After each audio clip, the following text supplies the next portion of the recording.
All right, everybody, welcome back to the Timberwolves series here on NCAA 26. We are in the off season of the heading to the 2028 season, and in this episode, we're also going to figure out which conference we will join. This team is still pretty okay, and the reason why I say that, we get to keep our quarterback Deontay O'Neal. He is looking like he wants to be here despite the playing style. He knows that he's doing it well, and he's a sophomore. He'll probably be able to get to a junior at this pace, and you're talking about playing pretty legit right there. The running back game will be without, I believe Hardy is gone, and Varner. I believe they're both gone, so we're going to have to figure out what to do with Davion Banks. We got to get the running back crew together there. The wide receiver group, Javon Moore is gone. So we're going to have Bohoko out there. We're going to be dealing with Bell and then and Callis. So we got to work on our new wide receiver group. There's some players here that could be okay, but a lot to work on there. It'll be nice to see Byron Wayne, who ended the season with an incredible bowl game. And I feel like he could really do some work for us in the future. Him and Bentley are there, so we still got some tight end space that we're going to have to work through there on that one. We need a new left tackle. That's going to be a big need right now. We're going to rock with our guard right now. Yeah, we're going to need a guard. Oh my gosh. Our center is here for, I believe, for a little bit, but we do have some backup there. In the right guard spot, you got Barlow, who's still around, and maybe eventually we'll pick this up. Kramer's also gone. So we are without, folks, some pretty important pieces there. The tackles are gone. The edge rushers, we will miss Kelsey Howard. I think he had a really good year for us. McQuarrie's going to be back there along with Couch Smith. Kaywood should be back, at least I believe so, and then Decker. So our edge rushers are still there. The defensive tackles with Ramirez, I think, is going to be fun. And we got Skates and Samuels there too, so hopefully they'll work through it.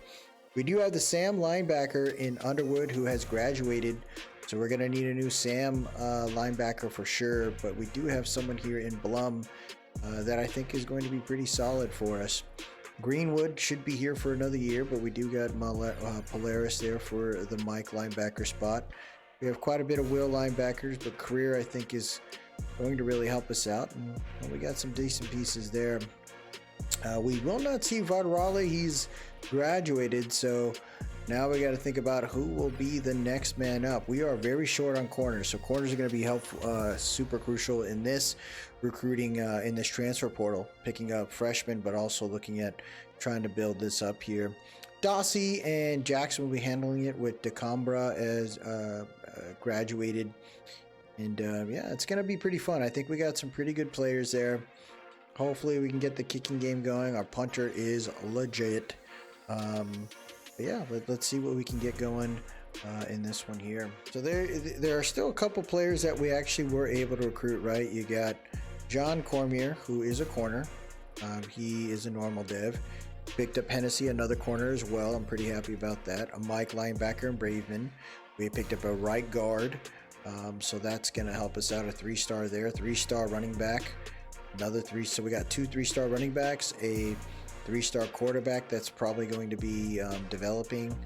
We picked up other guys. Now these are the other players here that are currently on our board that have not selected a spot yet. So we're going to have to work through that and hopefully be ready to roll.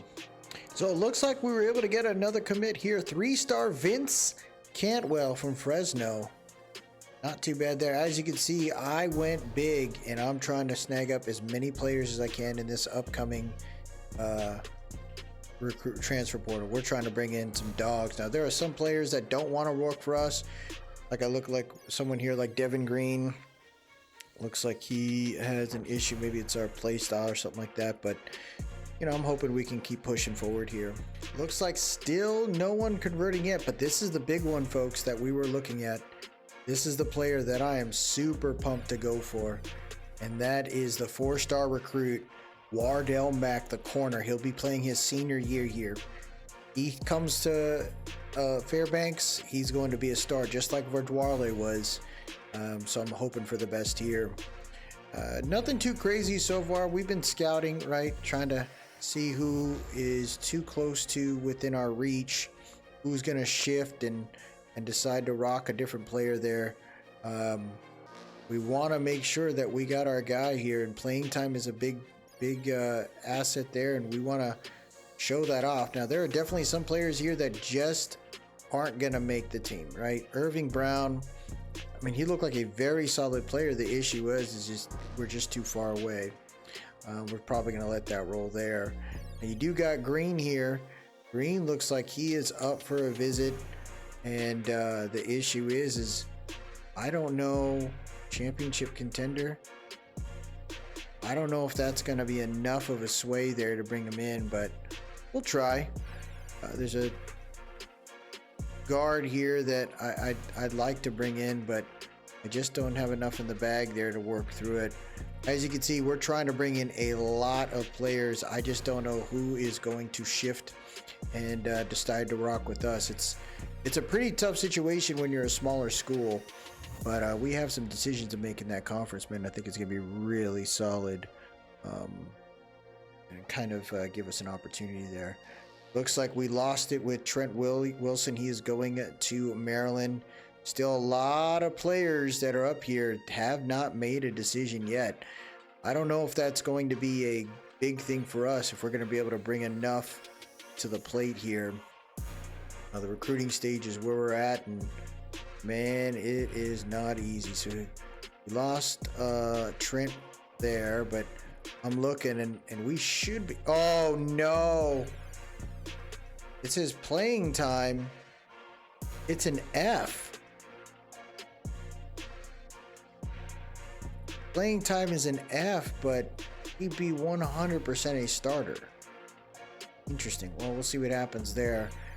It would be tough to lose that player, but we got to try to keep bringing in other guys. Like, the recruiting does not stop. We have to see if we can bring other pieces here.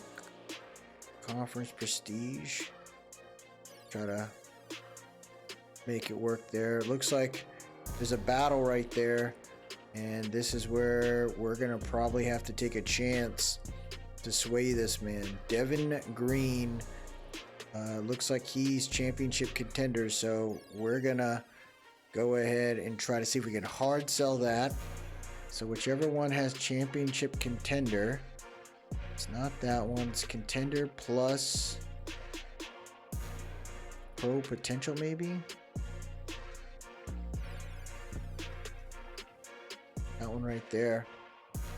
I think we're gonna try. We can get Green, that helps us out with the running back group. We have so much to grab right now. Noah Hacker, we need to make the move there. Championship contender is his deal, and that's a B. Oh shoot, I think I pressed the wrong button, and it's locked in. Oh my god. Well, hopefully it's a motivation. We'll see.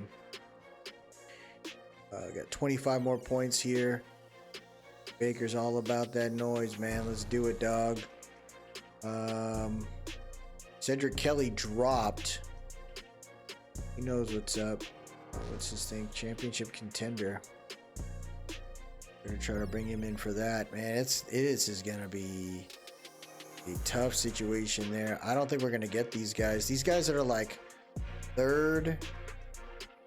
I mean, if we look at it real quick, how much of a difference is it? So we're gonna bypass that guy. Might be able to go after him. Bypass this guy.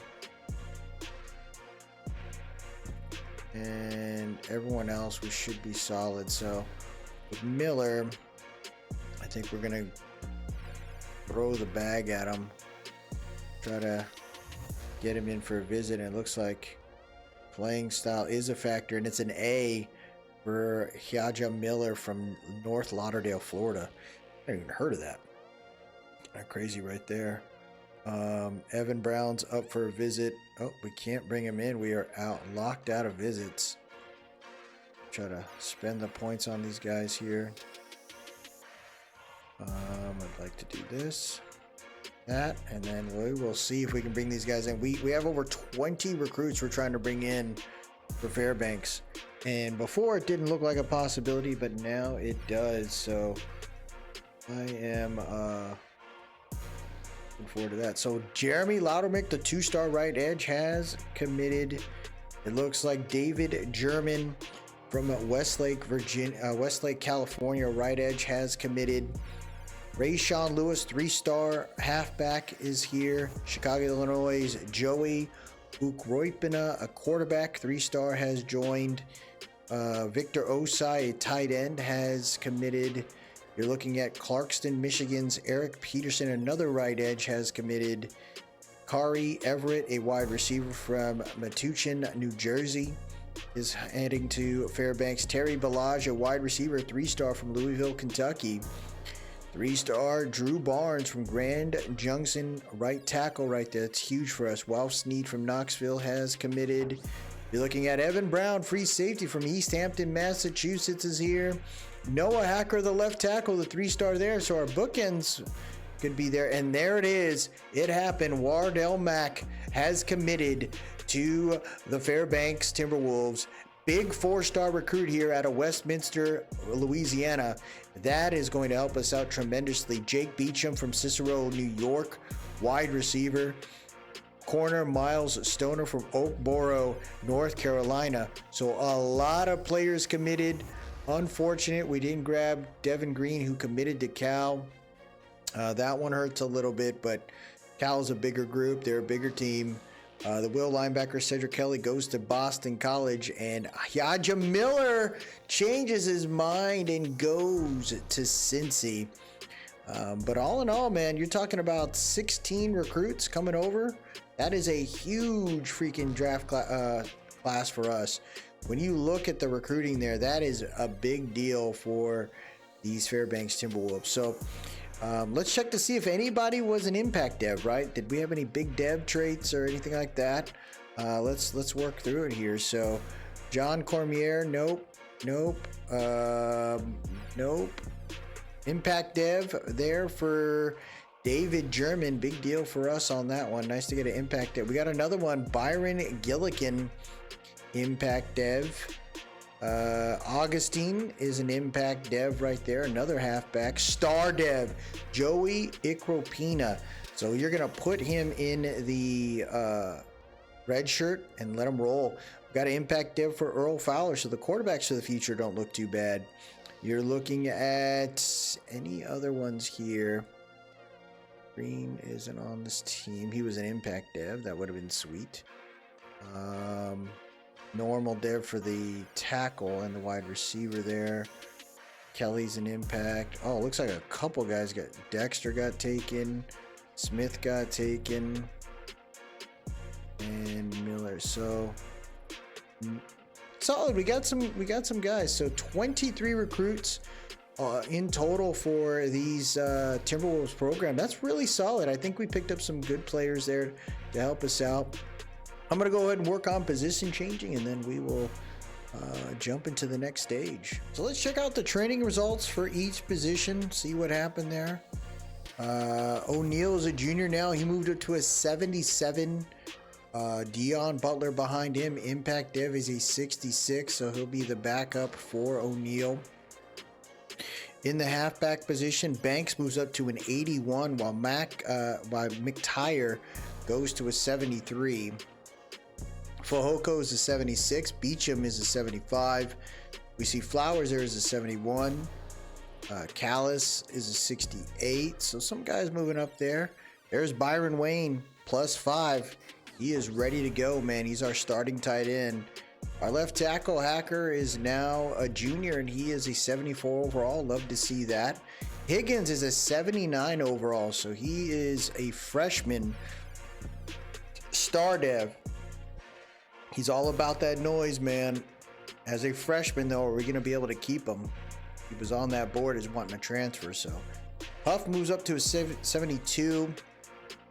Barlow stays at a 71, so some guys moved up there. Sexton moved up +7 in the right tackle spot to a 62, with Sly at a 61. McCrary didn't move, but it looks like Higgins did. Kaywood went +4 to be a right to 77 overall. for his senior year. Decker up to 72. 74 for Ramirez as the freshman who showed up at that bowl game there in the LA Bowl. He played well. So you got some other cats here that are growing behind him, but he is the main cat. Career moves up to a 77 with Poe at a 76. So we got some solid Sam linebackers now. Greenwood stays at a 69, but things like speed and stuff improve. Polaris goes up to a plus 10. So I'm looking forward to seeing how he's going to work. Gash right there went up plus 3. Gates moved up a little bit, but look at that. Saunders right behind him. Not too bad there. In the corner position, Mac moved up plus 3 there. He's an 88 overall now. Look at that. 99 acceleration, 96 speed, 99 change of direction. I'm hoping for a really good year for him. Holland is staying at 70, but I think he's going to be a good corner on the outside along Mac, and then Stoner will be playing in the slot corner there along with Brady and Cole potentially. 3 safeties moved up into the 70s. Love to see that. And Brown and Dossie. Dunlap moved up to the high 70s there. And then we got some sophomores that are hoping to take control of that. Nothing for Lincoln. He moved up in speed, but that was it. And then plus 1 there to an 80 overall for our tight end, our punter there. So love to see that. Looks like you got a gold on deep range too. So I think we got some good players, man. I think these guys are solid across the board for where we're at in this, very, very new program.